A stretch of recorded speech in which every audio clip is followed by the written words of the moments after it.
Hai semua, selamat datang kembali di The Cinnamon. Kali ini aku akan membuat martabak coklat keju yang cara masaknya itu hanya menggunakan teflon loh. Gimana cara buatnya ya? Yuk langsung dicoba resepnya. Pertama, siapkan 180 gram tepung terigu, tambahkan 2 sendok makan maizena, 1 sendok teh garam, dan campurkan secara merata. Setelah itu, masukkan 220 ml air dan aduk kembali.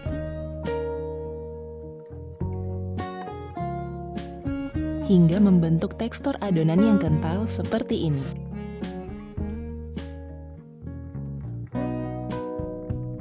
Selanjutnya, masukkan 50 gram gula pasir dan 2 butir telur.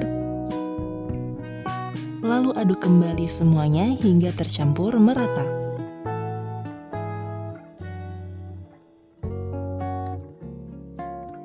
Nah, jika sudah tercampur merata, selanjutnya masukkan 1 sendok teh pasta vanila. Kemudian aduk sebentar. Kemudian masukkan setengah sendok teh baking powder dan 1/4 sendok teh baking soda. Lalu campurkan lagi semuanya hingga benar-benar tercampur merata dan tidak ada tekstur adonan yang menggumpal. Dan adonan kulit martabak sudah jadi dan siap untuk kita masak. Panaskan teflon dengan api sedang dan pastikan teflonnya ini benar-benar panas.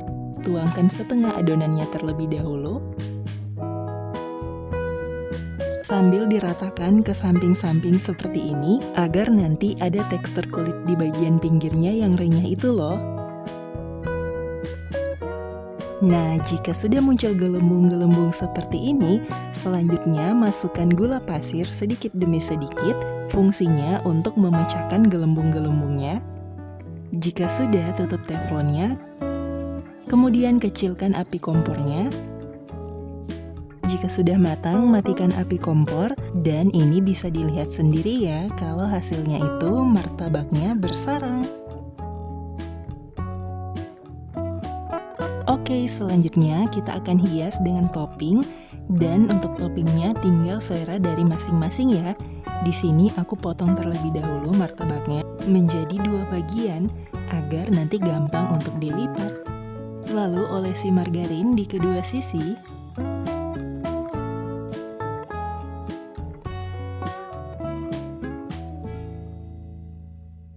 Kemudian taburi dengan coklat meses. Di sini aku pakai meses Ceres yang dark coklat.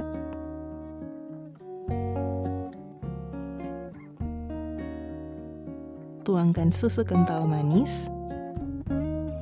Lalu taburi dengan keju. Lipat martabaknya, kemudian potong-potong.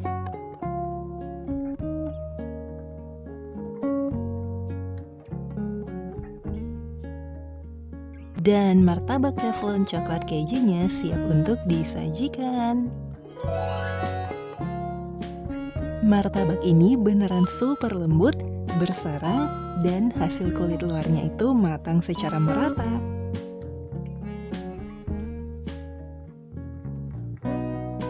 Kalau untuk rasanya nggak perlu diragukan lagi deh, karena yang pasti yummy.